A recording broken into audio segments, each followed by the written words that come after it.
Hare Krishna, Namaste. Hare Krishna.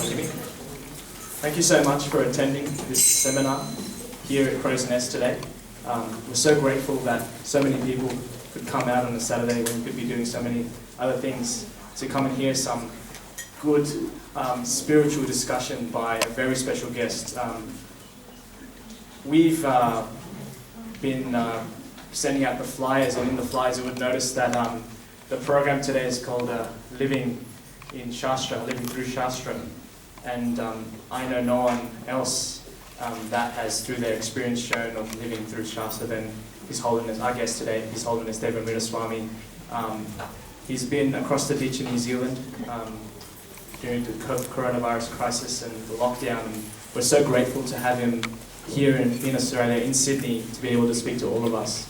And I'd like to welcome him here today. Before we start the program today, I just wanted to mention a few housekeeping things. As you would have noticed, as you enter, there's some toilets out the back through there.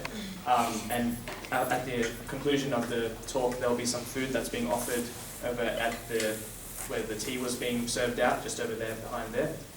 So if you need any help, if there's any questions that you have, feel free to ask anyone who has a volunteer badge, and they'll be free to help you. His Holiness Devamrita Swami has been going around the world, traveling to countries everywhere to spread the message of living through Shastra, the essential yogic texts. And he's not gone to go and enjoy in those countries and etc., but he's gone to spread a message. And that's, again, what he's doing here today. So we're so grateful to be able to be here and hear this talk. Before we start, I'd like to mention that we're here sitting on sacred Gadigal land, and I'd like to pay our respects to the elders past, future and present. With no further ado, I'll transfer to Mr. Devamrita Swami. Yes.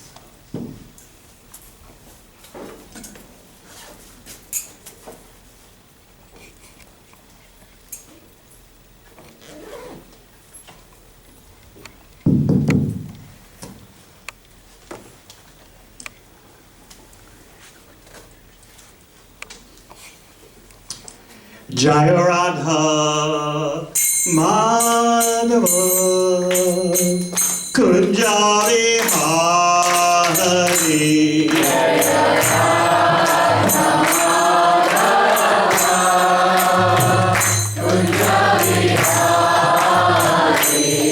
Jaya Radha Madhava Kunja Vihari Jaya Radha Madhava Kunja Vihari Jaya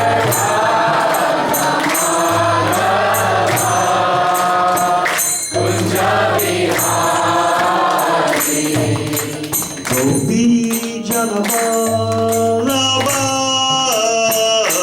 Girirvarajhari Gopi Janavallabha Girirvarajhari Gopi Janavallabha Girirvarajhari Gopi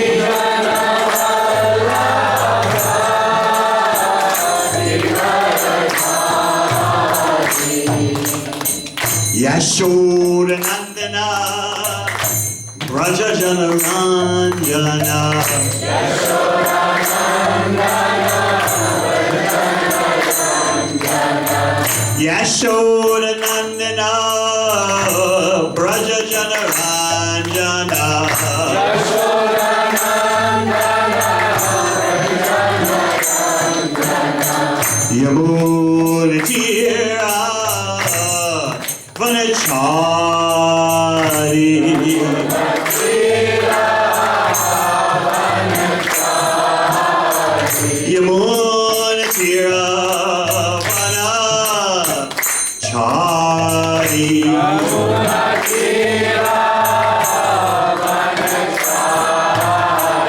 Jai Radha Madhava Kunja Bihari Jai Radha Madhava Kunja Bihari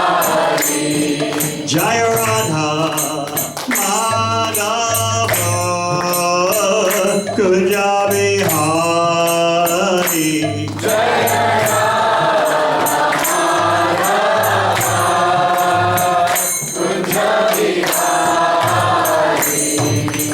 Gopi Jana Vallabha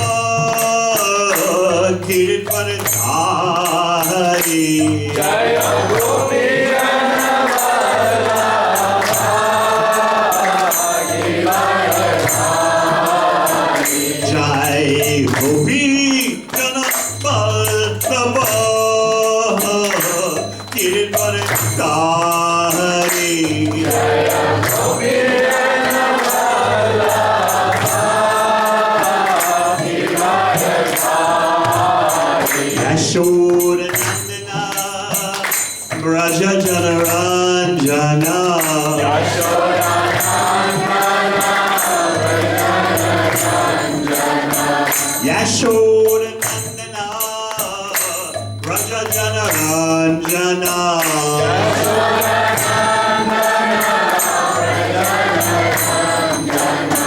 Yamuna Tira Vanachari. Yamuna Tira Vanachari. Yamuna Tira Vanachari. Yamuna Tira Vanachari. Jai Radha Madhava Kunja Bihari.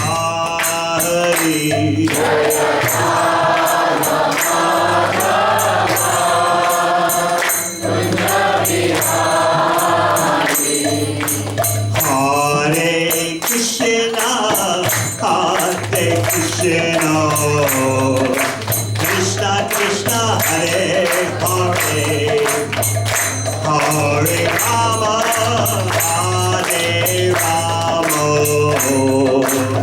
Rama Rama, Hare Hare. Hare Krishna,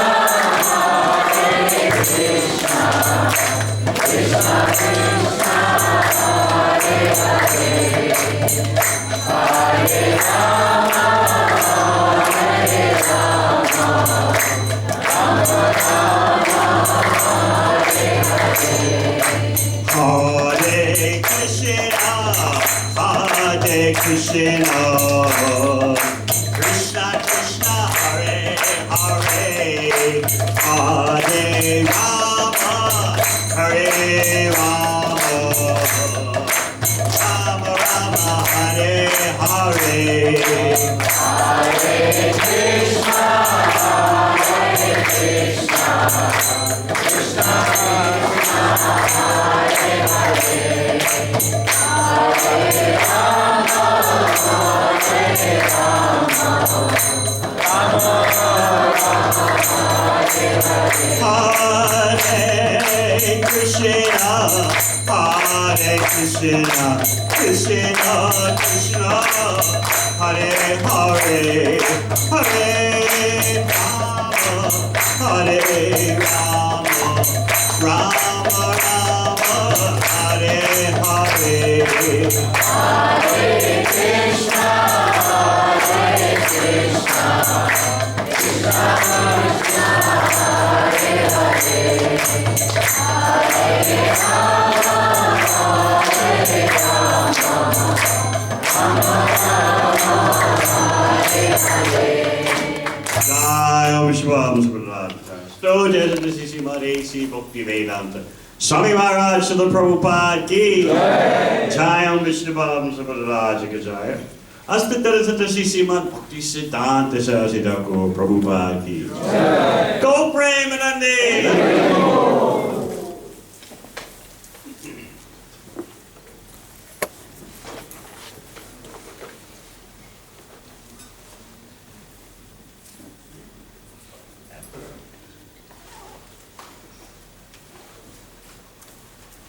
Om Agena Chimarandasya Gyananjana Shalakaya Chakshu Vidikanyena Tasmai Sri Gurave Namaha. Jai Sri Krishna Chaitanya Prabhu Nityananda Shri Advaita Kaladhara Shivasani Gaur Bhakta Vrinda. Hare Hare Krishna, Krishna Krishna, Hare Hare, Hare Rama, Rama Rama, Hare Hare.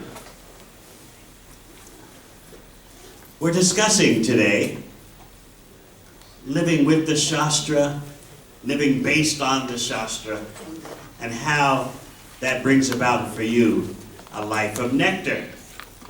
So often, we think that we have these texts, these books, and you're supposed to read them.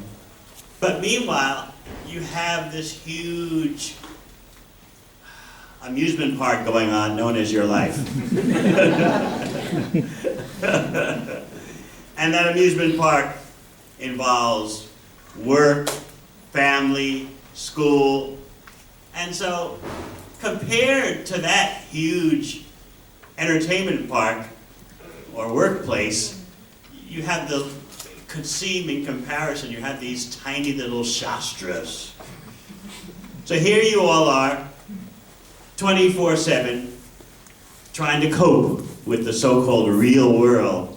But at the same time, because you're pious, you're devotional, or you're just plain very fortunate, you want to somehow or other defer to the bhakti texts. You want to appreciate them and hope that one day we can live our life according to them. Reminds me, once I was based in Copenhagen, Denmark. I've been on every continent in the world. And one nice gentleman from Gujarat was a supporter of our center in Copenhagen. And so he invited me over to his house, and he very proudly told me, on this shelf you see is Bhagavad Gita, and here is an Akshman cup. Once a week before touching the Gita, I do the Akshman, and then I touch it. This is bhakti. So I appreciated the sentiment, of course, but there's much more to Bhagavad Gita and Srimad Bhagavatam than that. So I was thinking, in addressing this audience here, how we can go deeper in terms of seeing the relationship between Bhagavad Gita, Srimad Bhagavatam, Sri Chaitanya Charitamrita, and our life. Is the Shastra just some kind of decoration, like on a Christmas tree or something? Or is it the core of our existence? So, dealing with this point is what separates the neophyte devotees from those who are moving upward to Krishna. So today, before we discuss our keynote verse, which is all about desire, I'd like to read you some verses by Rupa Goswami in his text, Lagu Bhagavatamrita. Some of you have read Brihat Bhagavatamrita. The BBT has put out a beautiful version of that with commentaries by Sanatana Goswami. The text is also by Sanatana Goswami. And also you have available Lagu Bhagavatamrita in the beautiful BBT edition. And that's written by Rupa Goswami with commentary by Baladev Vidyabhushan. So in Lagu Bhagavatamrita, Rupa Goswami, actually though, we're going to go to a text by Sanatana Goswami, which is also published by the BBT, called Sri Krishna Leela Stava.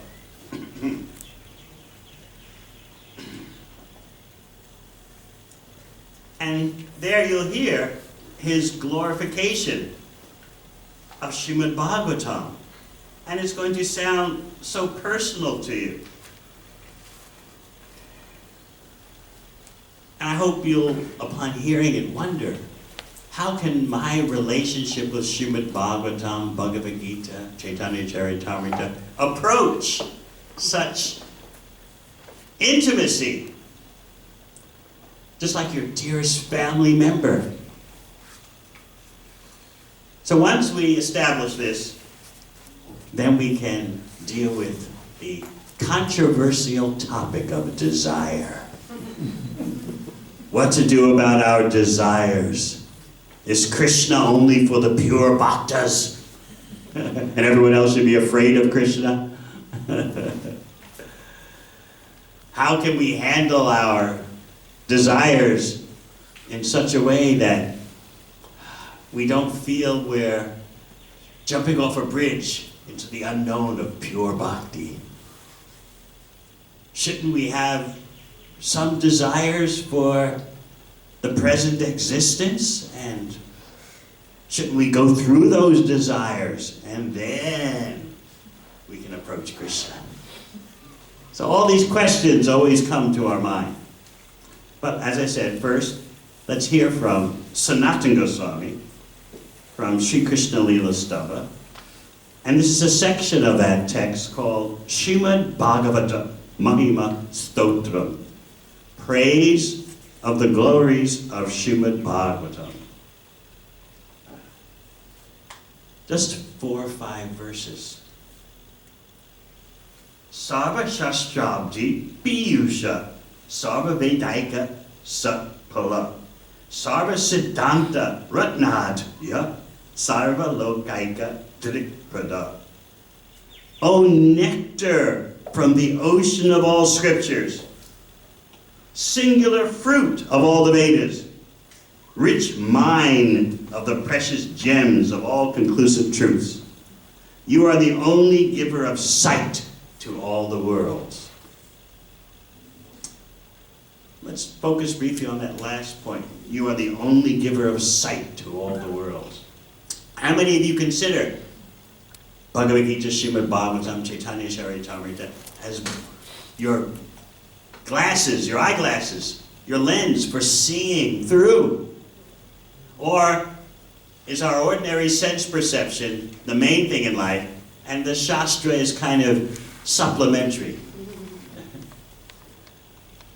A bhakta is always wondering about this. What role does Krishna's words and the words of the acharyas play in my life? Are they just decorations on the side, or are they crucial and essential?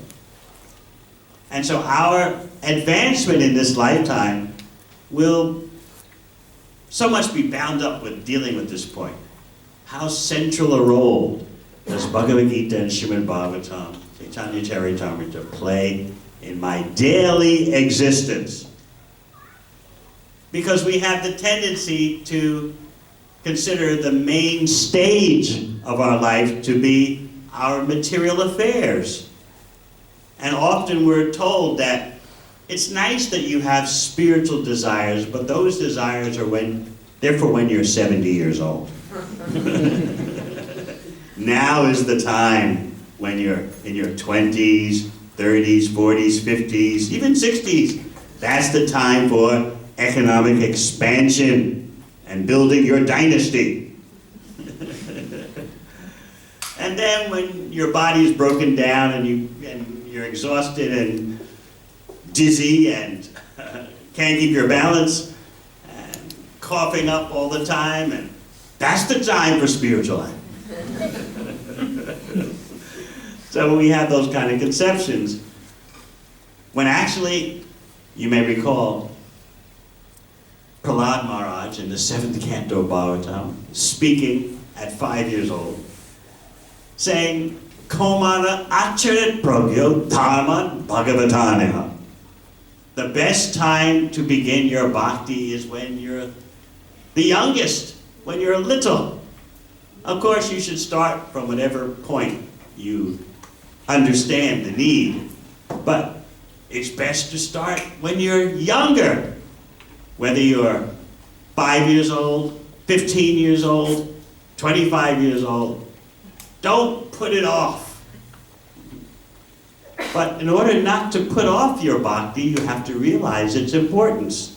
And one of the main interferences with our bhakti development is our trying to grapple with desires. We're a little insecure. Can Krishna handle my desires?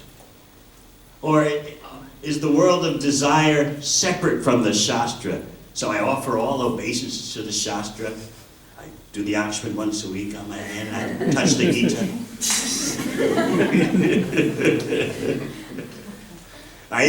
When I go to the mandir, I put something in the hundi. But as far as the central dynamic of my life, it's all about desires. And then we consider ourselves very charitable. It's not just my desires. It's not just desires for me. My spouse, my children, my mother, my father. I'm not selfish. And then you start thinking, I've got so many persons that are dependent on me. And so I have to deal with that. As far as the Shastra, I don't want to feel threatened that right now I have to de-emphasize the real world just to show dedication to the Shastra. We feel this tension. I hope you understand what I'm saying. We feel this conflict even, but we don't want to say it out loud because then our devotee friends will think that we're in Maya. So generally our public profile is, Bhagavad Gita ki jai. Right? All glory to Srimad Bhagavatam. But when it comes to the central dynamic of our life, we see something else occupying center stage. So, Sanatana Goswami says about Bhagavatam, you're the only giver of sight to all the worlds. If I'm going to see straight and clearly, I have to see through Srimad Bhagavatam. It's not just a religious book of veneration. It is a method for viewing reality. And in fact, it is the best method. Therefore, another name for Srimad Bhagavatam is Paramahansa Samhita. It is the song for the Paramahansas, those who know how to extract milk from a mixture of milk and water. Now, having said that, I can just hear some minds in the audience saying, Paramahansa Samhita, okay, that lets us out. We get a break, we're not Paramahansas. Come on, Swami, speak from Mahabharata. It's not so in your face. But yes, Srimad Bhagavatam is the authorized way for seeing. And if you read in that way, your life will benefit so much. So let's continue with Sanatana Goswami's glorification of Srimad Bhagavatam. Sarva Bhagavata Prana Srimad Bhagavata Prabhu Kali Dvanto Dita Ditya Sri Krishna Parivartita. O life heir of all the Supreme Lord's devotees. O Master, Srimad Bhagavatam. You are the sun risen in the darkness of Kali. You are the exact image of Sri Krishna. Can you see yourself calling Srimad Bhagavatam, O Master? Can you feel Srimad Bhagavatam to be your life heir? Can you see Srimad Bhagavatam as the sun rising in the darkness of Kali? And can you appreciate Srimad Bhagavatam as the exact image of Sri Krishna? So we'll go on. Paramananda Pataya Prema Varshya Sharayate Sarvada Sarva Sevyaya Sri Krishnaya Namostu Me. I bow down to you, who are supremely blissful to read. Your every syllable pours down a flood of prema. You can always be served by everyone. You are Sri Krishna himself. I like to dwell on this point that your every syllable pours down a flood of prema. Think about that. Every syllable of Srimad Bhagavatam is saturated with Krishna prema, love of Krishna. But you might say, well, there are many chapters which are not direct Krishna Leela. Descriptions of kings and yogis and sages and various incidents that happened throughout the cosmos. So how is it that every syllable is saturated with Krishna prema? But you see, Bhagavatam requires a vision change, and the more you serve it, and part of serving Bhagavatam is reading it, what to speak of distributing it. By doing that seva, your vision changes and you're able to see Krishna in every syllable of Srimad Bhagavatam. But at least for now, at the beginning level or medium level of spiritual advancement, you can understand that even when the Bhagavatam is describing the Manus and the dynasties of kings and creation and sub-creation, it's all leading up to Krishna. That much you can appreciate for now. And that'll get your foot in the door. That's the entry price. And then, as you make spiritual advancement, you'll start to detect how every syllable of Bhagavatam provokes your bhakti. Because after all, it is the literary incarnation of the Supreme Personality of Godhead.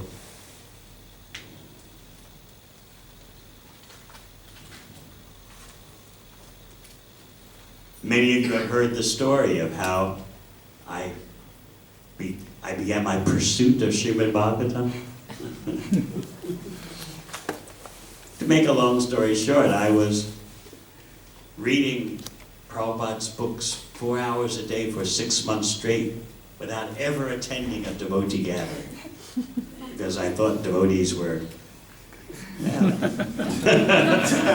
exotic. And at that time in the USA, there was practically no talk of yoga or meditation. Vegetarianism was very strange. And so the whole world of the Hare Krishna seemed very alien. But I loved the books. So I would read them 4 hours a day for 6 months straight. Never having gone to a temple, gathering, festival inspiration. We had a wonderful festival last night. Thank you for the organizers. But to avoid association with devotees, I would order my books, Nectar Devotion, Krishna Book, Teachings of Lord Chaitanya, Sri Isha Upanishad, Bhagavad Gita as it is. I'd order them through the post from the BBT. But then one day, I got a letter from the BBT mail order department saying that the first version of Srimad Bhagavatam, first canto, printed in the West, had now appeared. Because up to that point, late 1972, the only Bhagavatam available that was printed was Prabhupada's original rough version brought over from Delhi. So I got this brochure in the post describing how the encyclopedia of the spiritual world had appeared. And I just was stunned. The brochure described how Srimad Bhagavatam takes all the themes of Bhagavad Gita and expands upon them. So I had read Bhagavad Gita as it is several times already. And so I couldn't believe it. You mean, that's just the beginning. There's an encyclopedic work that takes all the themes of the Gita and expands upon them. I decided, I just can't wait a couple of weeks for this to come in the post. I've got to take a risk. I'm going to risk my life by going to find a devotee. I must have this Srimad Bhagavatam straight away. So I knew that the devotees would distribute books at a huge bus terminal in New York City, in Manhattan. And this bus terminal at any moment always had a minimum of 5,000 people walking through. It was huge, several levels, and with the subway underneath. And so I knew they were there. I would always look at them from afar, make sure I didn't get too close, and I would just watch them. Are they really blissful?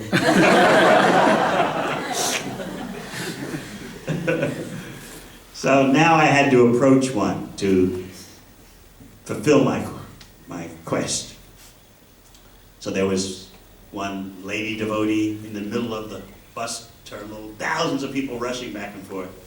So I wanted to see if she would stop me. So I walked past her once, she didn't stop. I walked past her twice, she didn't stop. I guess, I could only speculate, I guess she was thinking, well, this guy looks really formally attired, decked out in the latest fashions, and I don't know what she was thinking, but she didn't stop me. So I decided, well, I've got to get this book, Srimad Bhagavatam. I'll take the risk even more. I will approach her. So I walked up to her and asked a question which I thought was totally routine, totally normal. I said, my first words out of my mouth were, do you have Srimad Bhagavatam? She kind of looked at me like, how many times does that happen? It may happen rarely these days, but back in 1972, it was like, it's like I was coming from another planet asking the question. So she was visibly shocked. Because I wasn't dressed as a devotee, and I was, this is Manhattan in New York City, you know, I was obviously looked like a person of style. So then she caught herself, and she said, well, how do you know about that? I said, I'm not here to answer questions. I just want to know, do you have Srimad Bhagavatam? But then I was caught. She wouldn't let me go. I kept trying to get away, and she would go on and on. Oh, you know something about these books? Well, don't you know we have a center in New York City, and we're trying to get a new place, and you look like you're kind of well off. No, sorry, I'm not. I just graduated from university.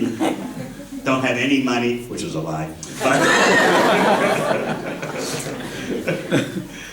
But she just went on and on. We're trying to get a new building.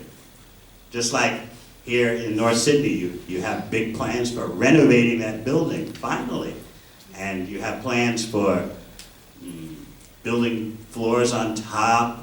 And so she was telling me, we want a new building, and it's going to have a restaurant on the ground floor, and it's going to have a theater, and it's going to have reading rooms, and it'll be a place that someone like you will love. You can just drop by at your convenience and just experience all these events, entertainment, good food, lectures, and you'll love it. So I said, okay, great, go do it. I appreciate. She said, well, she said, we need a bit more than appreciation. I saw where this was leading. So I said, look, let me tell you the truth. In my whole life, my long life of, at that time, of 22 years, I have never given a penny in charity, and I'm not about to start. But she went on and on. You've been reading the books, you know about Srimad Bhagavatam, you should help. And I came up with another brilliant way to get away from her. I said, look, I tell you what, I'll leave you money in my will.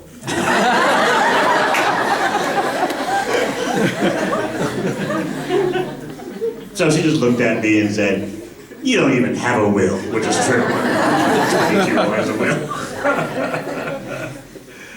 So I was down to my last option how to escape the situation. So I said, look, even if I wanted to give you money, it's at my father's house. And that means a subway ride away. She looked at me and said, let's go!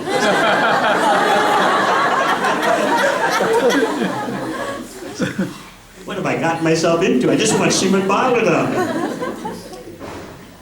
So she took me on the train to my father's house where I lived, and I was very concerned. What if people in the neighborhood, people in my swank neighborhood see me associating with this girl dressed so funny with a mark on her forehead, you know? And back then, the ladies had no saris from India because no one was going to India. And so this kind of just started in the West, so no one was dressed like the ladies are now, very nicely.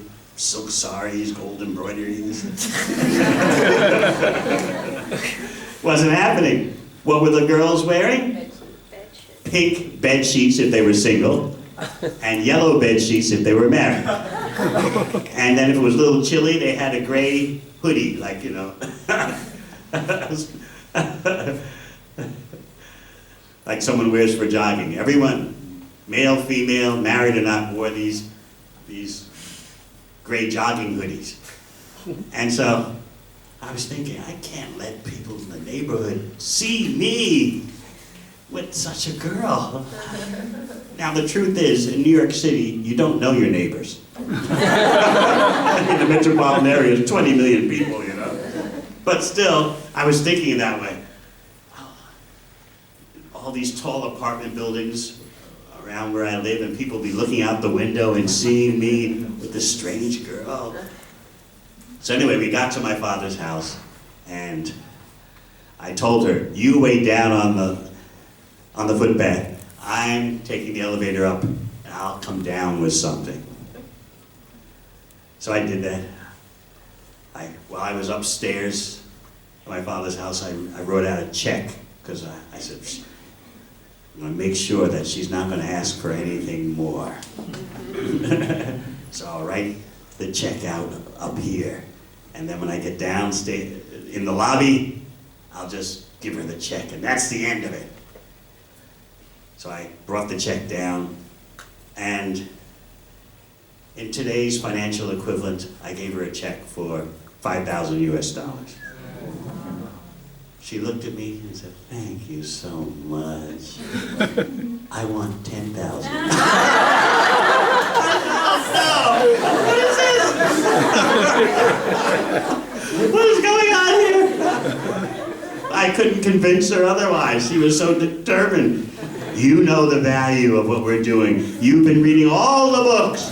How many times have you read Bhagavad Gita? 3 times, 4 times? You know. I don't know about all this. I'm just reading the books. I don't know. And while I was arguing with her, Krishna tricked me as the super soul in the heart. I heard this voice in my heart say, you'd better give her what she wants, because right now everyone's looking out of their apartment windows. Because they all, in that neighborhood, they all had ceiling-to-floor windows. So they're all looking out, they're staring at you, talking to this strange-looking girl. Your reputation in the neighborhood will be finished. There'll be no social life for you. All your options will be over. So I went back upstairs on the elevator, came down with a check for a new check, and I wrote it out in front of her. I tore up the old check, and I wrote out another check for the equivalent today of 10,000 US. And I didn't get Srimad Bhagavatam. She didn't have it. And as many of you know, 2 weeks later, I was going back to the university I just graduated from to visit some friends, and I had to go through the bus terminal, the same bus terminal. And so she saw me 2 weeks later. Oh, there you are! I said, oh no, I said, come on, come. And we actually were just about to take prasad, and we have some prasad for you. And prasad, I read about that in the books. Prasad, that must be the remnants, right? I remember Prabhupada's vocabulary. You offer the food to Krishna, and you take the remnants. I was always confused about that. I thought it meant, I took the meaning of the word remnants literally. I thought it means you cook up a pot of food, you offer it to Krishna, and then you throw the food out, and what clings to the bottom of the pot, the remnants, that's what you take. So I'm not doing that, that's crazy. Cook something, offer it, throw it all out, whatever clings to the bottom of the pot, the remnants, that's what you eat? No way. So anyway, they gave me some prasad, and she said, by the way, we still need that building. And the whole process started again. You could probably give more money. And you've been reading the books, you actually know everything belongs to Krishna. So this argument went on for another half hour. And in the end, the same process, she escorted me on the subway up to my father's place. I went upstairs on the elevator, came down with a check, gave it to her, a check for another $10,000. So that means in 2 weeks I had given 20,000 US dollars. So then she looked at the check and looked at me and said, guess what? You've given so much money, $20,000, you might as well come to the temple and see what it's like. I said, that's right, I should do that. I should see where my money's going to. That's how I first went to the temple.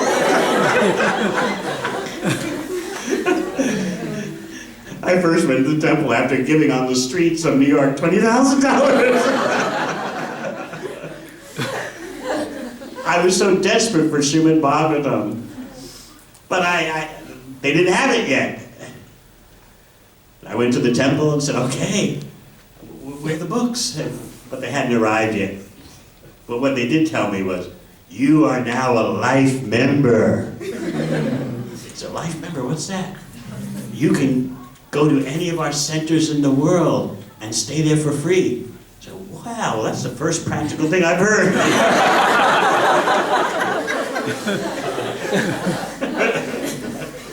Not only that, but whenever you come to the temple, you can get Mahaprasad. Oh, I read about that. That's like super prasad. So when I would start visiting the temple once a week, and they would give me all the Mahaprasad, big plate, and of course I became addicted to it. And then finally Srimad Bhagavatam came, and after a while they stopped giving me Mahaprasad. They said, you know, we think that you should be living here. You don't need to get Mahaprasad every time you come. You're actually more than a guest. You've been reading the books, and now you've got Srimad Bhagavatam. We think that you actually should be staying here. So I began to think, yeah, that's probably true. I mean, the books are the greatest, the food's great, the music is great. And so, after a couple of months, I moved into the temple. All because of Srimad Bhagavatam. So therefore, every syllable pours down a flood of prema. We want to see that. Have the desire. The purpose of our discussion now is to stimulate your desire. That's how everything begins. So we'll go on. And remember, you are Sri Krishna himself. This is Sanatana Goswami addressing Srimad Bhagavatam. Mareka Bando Mat Sangin, Mat Guru Man Mahajana, Man Nistaraka Mat Bhagya, Marananda Namostute. My only friend, my constant companion, my spiritual master, my great wealth, my savior, my good fortune, my source of ecstasy, I bow down to you. This is very personal, isn't it? My only friend? My constant companion? My savior? My source of ecstasy? Just see what is possible in bhakti. First we hear and then we aspire. But if we don't hear, how can we aspire? So the process of going from a neophyte to an advanced devotee is based on hearing in the association of devotees who have a desire to move forward. And then the final verse of that section, glorifying Srimad Bhagavatam. A sadhu, sadhuta, dayin, nakti nitcho chita kara. Hana muncha kadachin mam, premnahit kantayo spura. O bestower of saintliness to the unsaintly. O exalter of the most fallen, please never leave me. Always appear in my heart and my voice with pure love. Can you see yourself pleading with Srimad Bhagavatam? Please never leave me.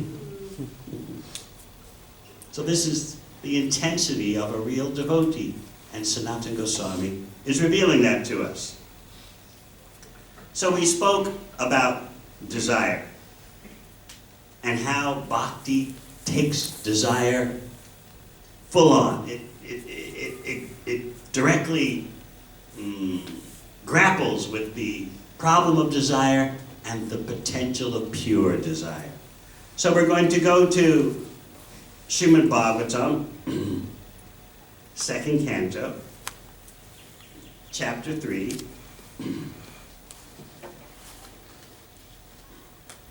verse 10. We have that on the screen?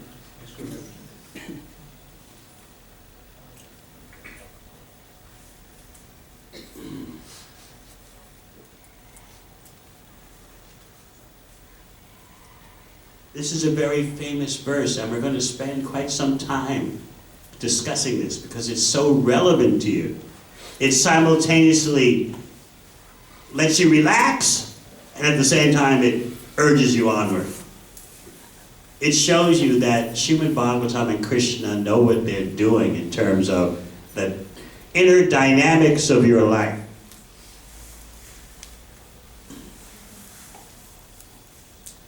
Akama sarva kamo va. Akama sarva kamo va. Moksha kama uttarati. Moksha kama uttarati. Tivrena bhakti yogena.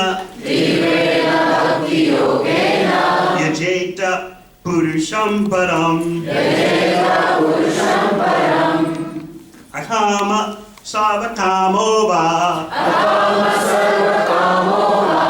Moksha kama uttarati. Moksha kama uttarati. Tivrena bhakti yogena. Tivrena bhakti yogena. Yajeta purusham param. Yajeta purusham param. Akama sarva kamo va. Akama sarva kamo va. Moksha kama uttarati. Moksha kama uttarati. Tivrena bhakti yogena. Tivrena bhakti yogena. Yajeta purusham param. Yajeta purusham param.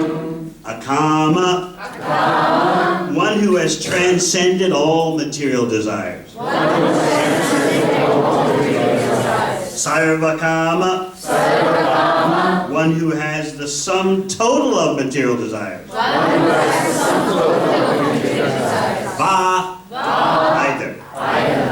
Mokshakama. Mokshakama. One who desires liberation. One who desires liberation. Uttarati. Uttarati. With broader intelligence. With broader intelligence. Tivrena. Tivrena. With great force. With great force. Bhakti yogena. Bhakti yogena. By devotional service to the Lord. By devotional service to the Lord. Yajeta. Yajeta. Should worship. Should worship. Purusham. Purusham. The Lord. The Lord. Param. Param. The supreme whole. The supreme whole. Translation. A person who has broader intelligence, whether he be full of all material desire, without any material desire, or desiring liberation, must by all means worship the Supreme Whole, the personality of Godhead. So this verse, and we'll discuss it, various parts of the purport, and also discuss verses leading up to this verse. This verse is defining for you what real intelligence is, udana di. When we pursue material goals, our intelligence is crippled, very constricted, very compacted. But if you approach Krishna, even to fulfill your material desires, you're known as broad-minded. So let us first contemplate that point. We're suffering in life because of very narrow intelligence. Modern society, like any material society throughout the ages, makes your life very distorted. You view success in terms of economic expansion and bodily fulfillment. The whole world is putting that pressure on you. This is what life is. This is the real world. No matter where you're from in the world, that pressure is there to varying degrees, different customs and styles, but the basic pressure is the same. You should be a success in life by economic prosperity and fulfillment of your personal desires. So from the viewpoint of Srimad Bhagavatam, this is a massive distortion.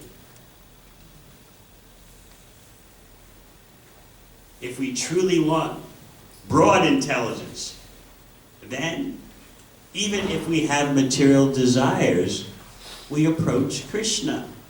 Because sometimes Krishna has a bad reputation in our concocted minds. We think that Krishna is simply for the Paramahansas, the pure devotees, and he's very dangerous to approach if you have material desires. Better worship the Devatas, yes. We're going to worship anyone. And in fact, most Devata worshippers in India don't even really believe in the Devatas, but they just think, well, you never know, right? Good insurance policy. You might get a payoff, you know? The Devata puja might pay out, and anyway, you don't lose that much in worshiping the Devatas, you know? So it looks like all potential gain. But Krishna, doesn't Krishna take away everything? He has that name, Hari. Shouldn't that make us very cautious? Of course, we forget the other part of the definition of Hari. The full definition of Hari is he who takes away all impediments to pure bhakti and gives ecstatic love. And a prominent theme in Srimad Bhagavatam is that what we really want, and the only thing that will satisfy us, is pure love. Sabai pumsam paro dharmo yato bhakti vitokshate ahitukiya pratiyata yanatma suprasidati. Yanatma suprasidati. The only thing that will satisfy the self is pure devotional service. That means seva with no material expectation. The closest example you can get in the ordinary world to pure devotion is what a genuine mother feels for her child. She serves the infant no matter what, sleepless nights, cleans up the child's messes. Of course, mothers do expect a little something in return. I know, because right now my mother is thinking, I'm 93 years old. Where is my oldest son? Why is he in Australia? Why isn't he home with me? She has other sons and daughters, don't worry. But as she always explains, You're the firstborn. That's so special. She's 93 and I'm 70, but still she's telling me, I can remember when I used to hold you. I put everything I had into my first son. So mothers do expect something back for all their austerities, sleepless nights, and being thrown up on, and changing nappies. And still, the example is given by the acharyas as the closest thing you can see in this world to pure love. But in bhakti, the pure love means no desire for any material benefit, just the desire to please Krishna. That is the only way we will be satisfied, because that is our constitutional nature. And material existence means inventing, creating all kinds of hallucinogenic methods for pleasing ourselves, and none of them work. And when will we figure that out? Though I think some of you were here last night at the Festival of Inspiration. How many? Oh, very, okay, maybe 5 or 6. I was explaining the 5 greatest regrets experienced by terminal patients at hospices in Australia. Are you interested in hearing that? Yes. Because you don't want this happening to you. The 5 biggest regrets. These emerged from a survey done with hospice staff members. And what are dying people always lamenting about? What are they regretting? So number 1 is, why did I work so hard? Why did I do that? Why didn't I allow myself more free time to do what I wanted to do? I just work. Why did I do that? What's another one? Why didn't I express myself more straightforwardly? Why didn't I tell someone that I loved, I love you? Why didn't I tell someone I hated, I hate you? Why couldn't I have been more emotionally expressive, more emotionally honest? And then number 3, why didn't I keep up with friendships? Because you know how it is these days. Everyone is so busy. Your childhood friends, or even friends you made while you're an adult, they move to another side of the city, or they change jobs, or they go to Australia and get permanent residency. People don't stay together these days. Friendships they fall by the wayside. So this is a big regret at the time of death. And then, why didn't I live my life my way?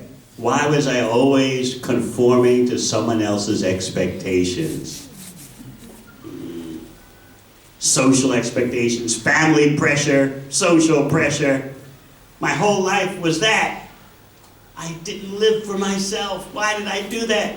And now I'm about to die.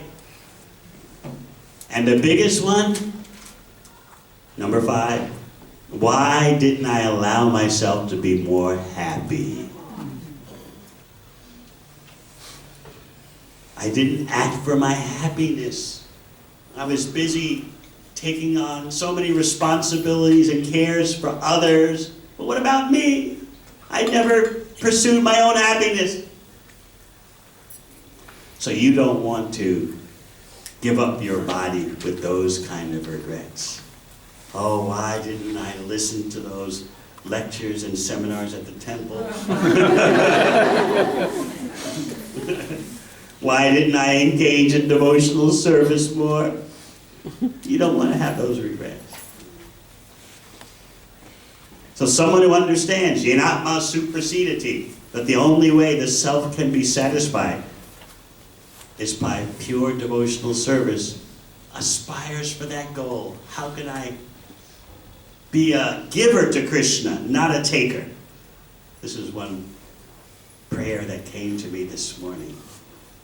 we're so habituated, lifetime after lifetime, to taking. What's in it for me? What's in it for me?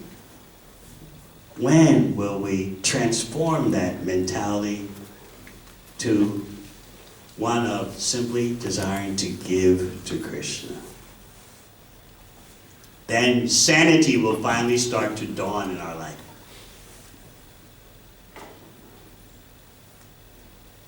So these words of Srimad Bhagavatam about what will actually satisfy the self are very, very important. And pure devotional service means no material motivation, and therefore there'll be no interruption to the service. It is material motivation, material desire that interrupts our service to Krishna.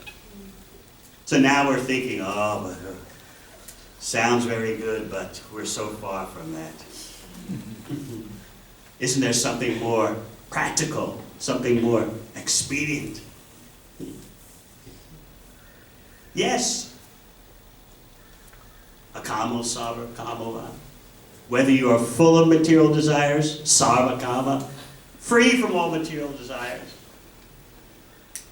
akama, still you engage in Krishna's service.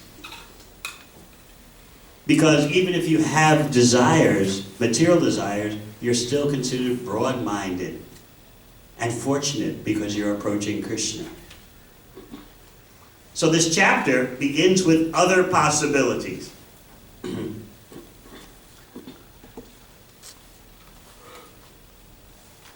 This chapter is beginning by Shukadeva Goswami saying to Parikshit Maharaj, "You've inquired from me about what is the duty of an intelligent person who's on the threshold of death. So I've answered you. And Bhagavatam is for those who are actually intelligent. They want to know these things. How to revive our lost relationship with Krishna, which is possible only in the human form of life. Knowing that is the symptom of real intelligence." This chapter is pointing you in the direction of understanding the limited scope of Devata worship. Explaining that to be insignificant and demonstrating to you that your senses are useless without being employed in bhakti to Krishna. So there are two ways you can be a materialist. Would you like to know?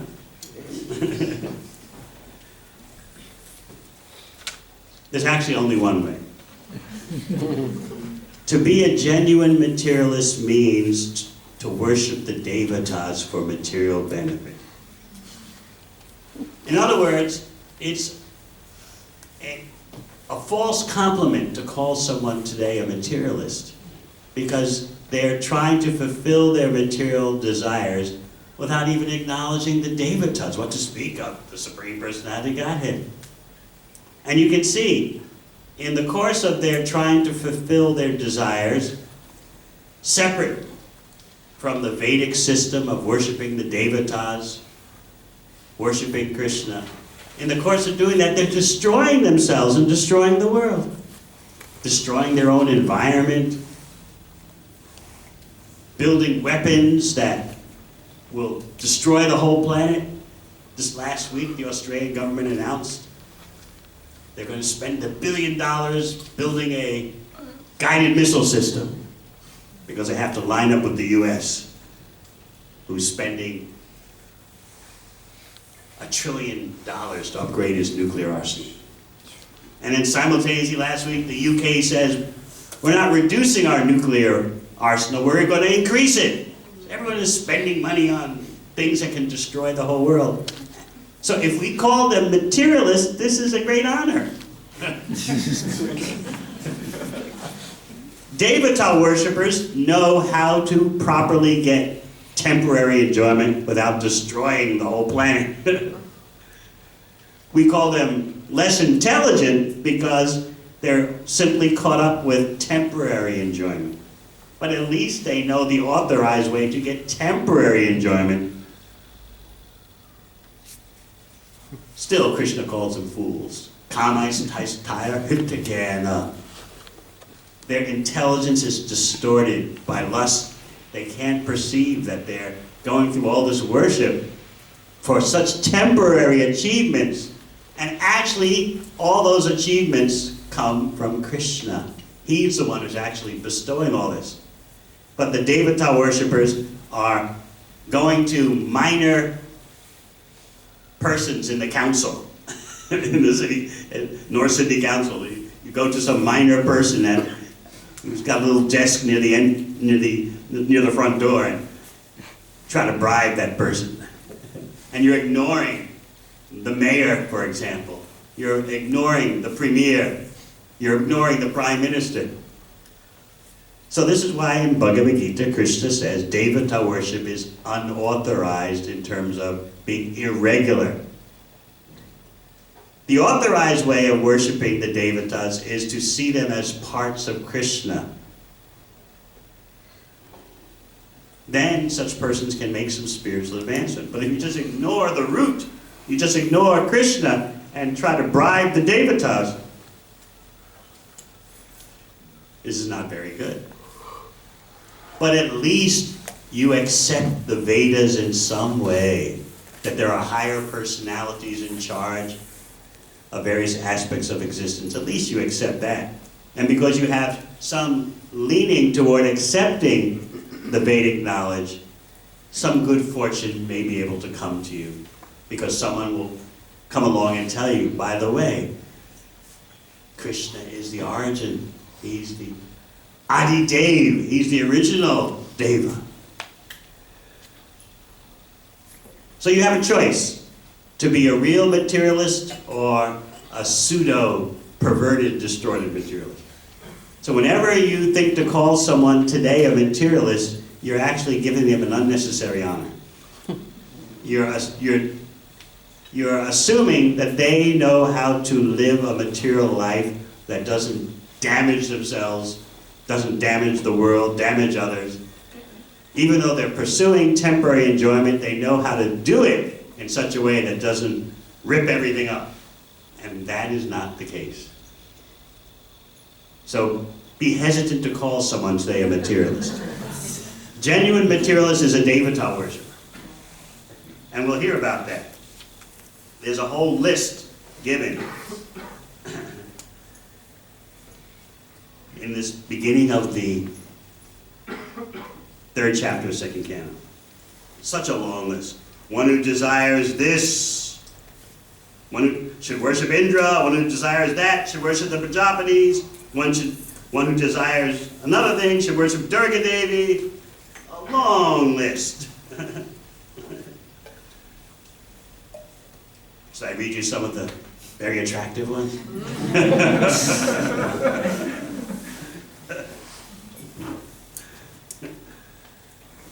One who desires to attain the heavenly planets should worship the sons of Aditi.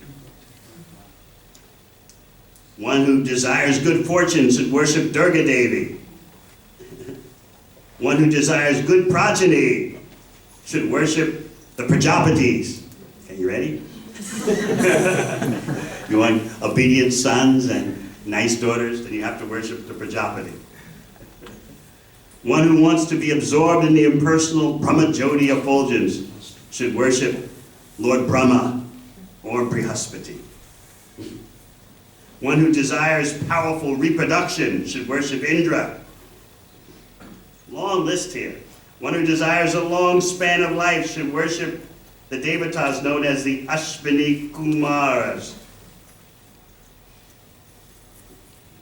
One who desires a good wife. You ready?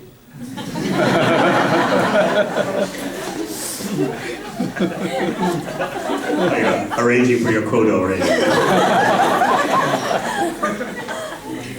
Maybe Tara, this is what he did. He worshipped the Apsaras and the Urvashi society girls of the heavenly kingdom. Is that what you did?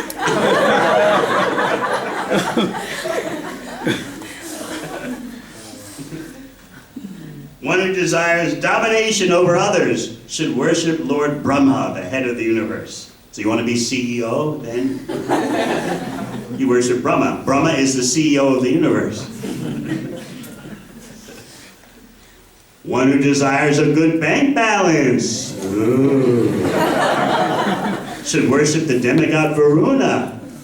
Everyone's getting interested now. If one desires a good marital relationship. Ready for this, Star? One who desires a good marital relation should worship Uma, the wife of Lord Shiva. You're going to start there. No. So, here's the problem with Devata worship. As a conditioned soul, you can't be expert in every type of material enjoyment and every type of puja for every type of devata. You hope that your devata puja will have a broad spectrum approach. You hope that, well, by worshiping Durga, Uma, Indra, that'll make everything nice. But no. The process is very compartmentalized. And so how are you going to cover the whole field? How are you going to cover every possibility in your life? You can't do that worshiping the devatas. That's why you see sometimes persons with lots of money, but their family life is miserable, right? You see persons with an affectionate family life and they got no money. You see someone who's very smart, but who's sick, because you can't just cover worshiping the devatas, you can't cover the whole scope. Therefore, Krishna says, if you're actually smart, even if you want material benefit, worship me. Then you got everything covered. But there's a fear, as we said, there's a fear in our worshiping Krishna that you just don't know what he's going to do.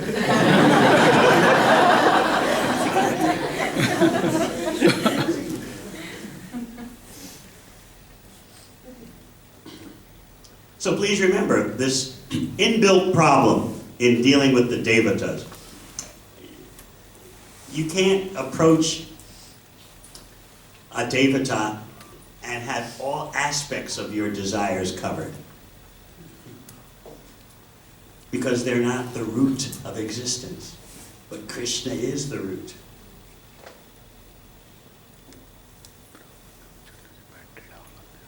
What is the real problem of life? We always need to remind ourselves. The real problem of life is the four things Krishna brings up in Bhagavad Gita. Janma, Mrityu, Jara, Vyadhi. Birth, death, disease, and old age. But that doesn't seem so relevant, does it? We don't consider that a pressing problem. So I like the way Srila Prabhupada explains what we do psychologically. He said, when it comes to those four big problems, we set them aside. Yes, birth, death, disease, old age. Yeah, okay, Jai Prabhupada.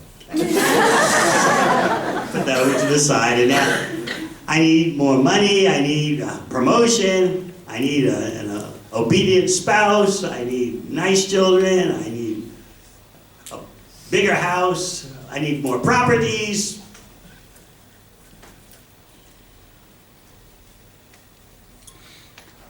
In this way, we're not seeing directly in front of us what are the real issues in life. And Srimad Bhagavatam doesn't consider that to be a very tiny mistake. And those problems cannot be solved either by the demigods or by scientists. So you have to do puja to someone. If you don't do puja for your material life, to the devatas, you're actually worshiping the materialistic scientists. You're worshiping the technologists. With all your technological items, they're showing you've done puja. You've handed over your hard-earned money, whether it's Apple or Android, iOS or Android, you've done your puja. and you're getting convenience benefits.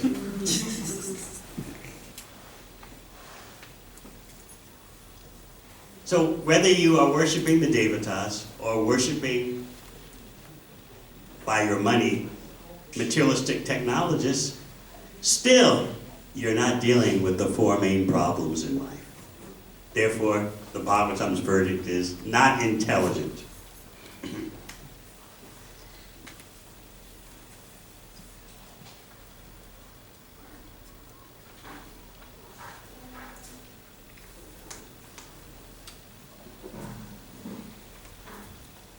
We're going to deal in our next session especially with this fear.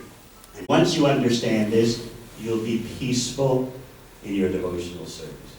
And you'll start to understand how Srimad Bhagavatam is so central, how Bhagavad Gita, Chaitanya Charitamrita are so central to your life, not just things on the side. So we want to discuss that more in our second session, but right now we'll take a few questions before we end. If anyone has some questions about what we've spoken thus far.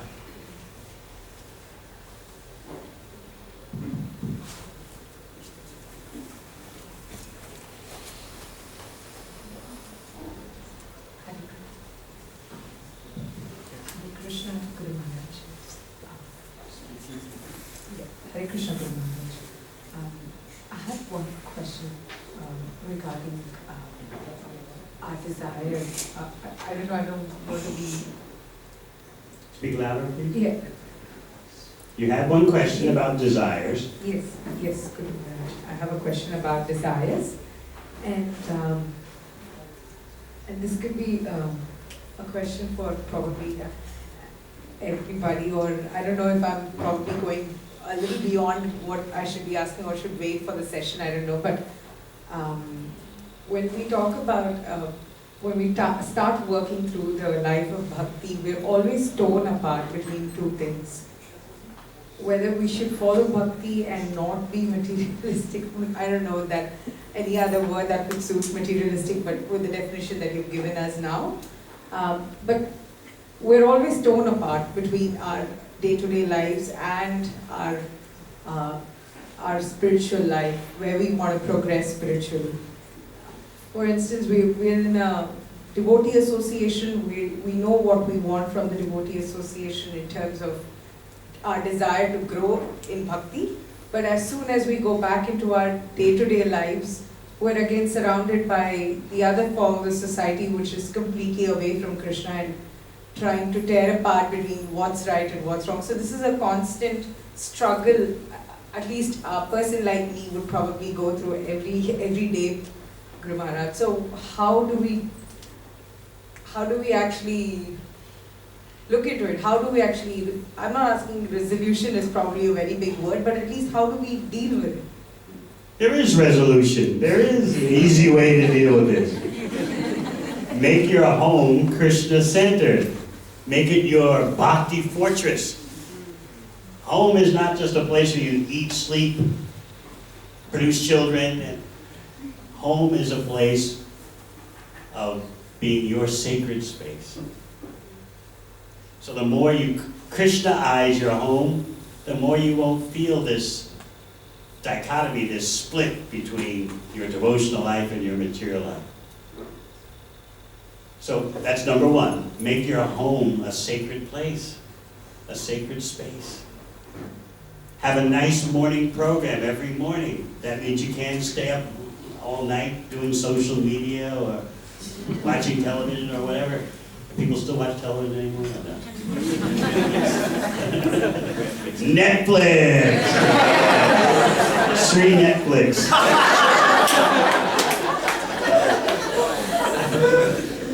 You want to get up early and have a morning program with your family? Go to sleep earlier. It's a very simple thing to do. And then the other point is, you're going to work to give, not to get. You're going to work to give yourself a bhakti lifestyle, give it to your family, and give it to as much of the world as your resources allow. Make that adjustment and your consciousness at work will be totally different. But usually we go to work because, well, how many of you would go to work for free? No, you go to work because you're getting paid. So that means there's a getting mentality. How to give the employer less and take from him more. Right?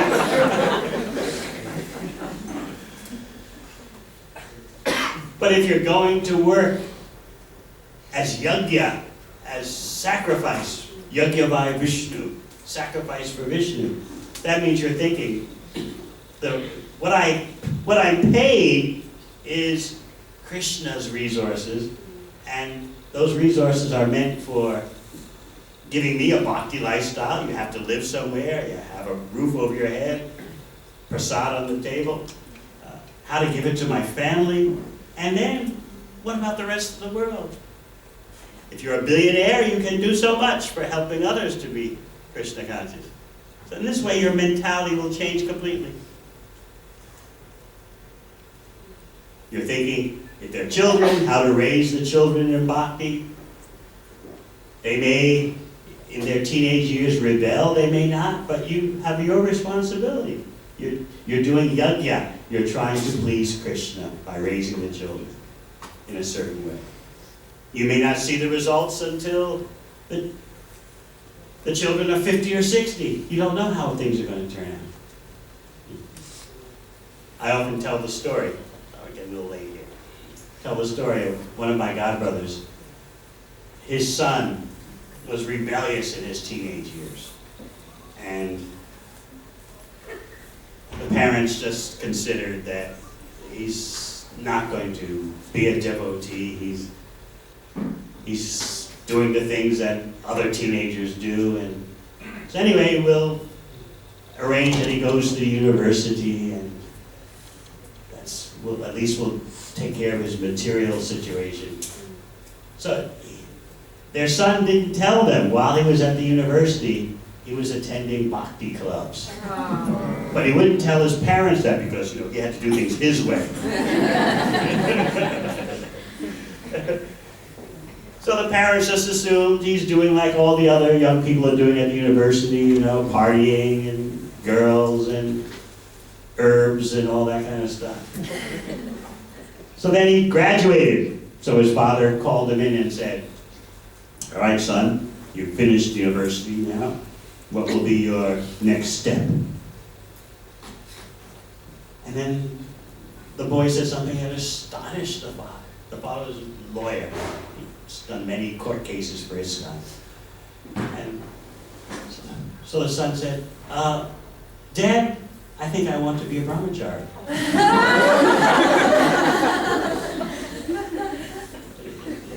The father was totally shocked, but he caught himself because he's a lawyer.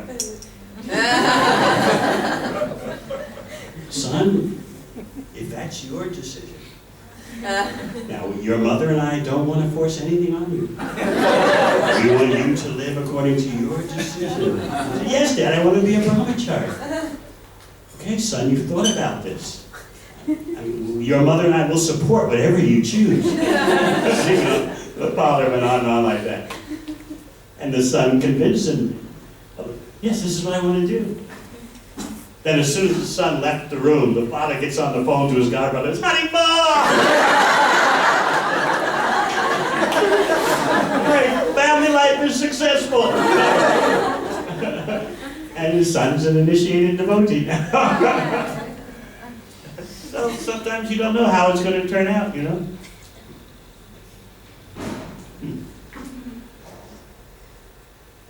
I have a 60-year-old sister who I practically haven't spoken to much for 50 years. But she remembers, she was 14 when I joined the ashram, the Radha Govinda Mandir in New York. So I didn't know, but this had such an effect on her. But the effect didn't manifest until she was 60 and a grandmother. Now she's a fully practicing devotee. She gets up at 4 a.m. and chants all around and reads Srimad Bhagavatam for an hour a day. So you often don't know how things are going to turn out. You just have to do your part. Like Krishna tells Arjuna in Gita, You can only be an instrument. So this is how to spiritualize your home and your workplace. And then there won't be this kind of schizophrenia, you know. When you come to the Radha Gopinath Mandir, you're spiritual.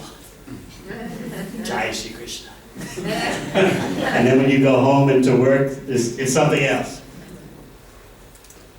Never enough time, never enough money. So bhakti is practical. All right, one last question. Yes.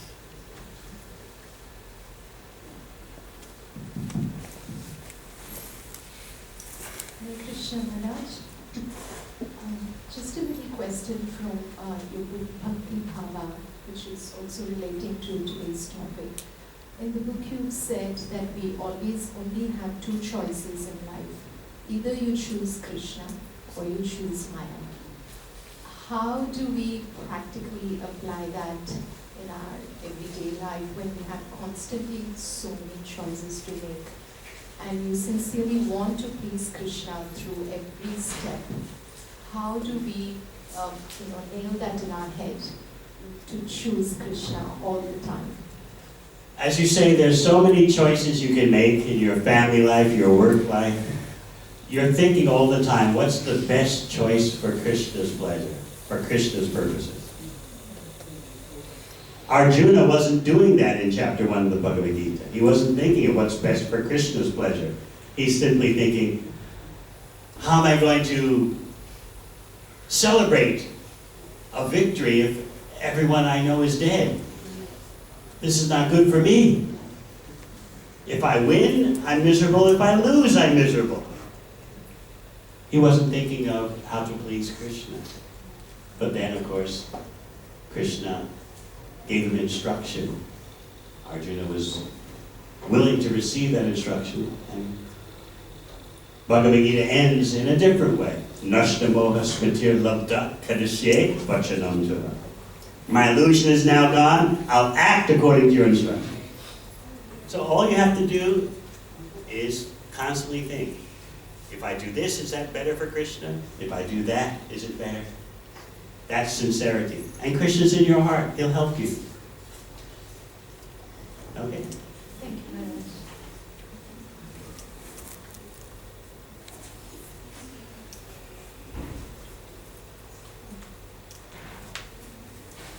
So when we come back for the second session, we'll be discussing how does Krishna transform material desires? Does he just reject them? Does he take everything away from you and leave you with nothing? What's his program? We're going to be discussing that, and I hope you'll feel reassurance. Thank you very much. Hare Krishna. Krishna, dear friends. We have had a team of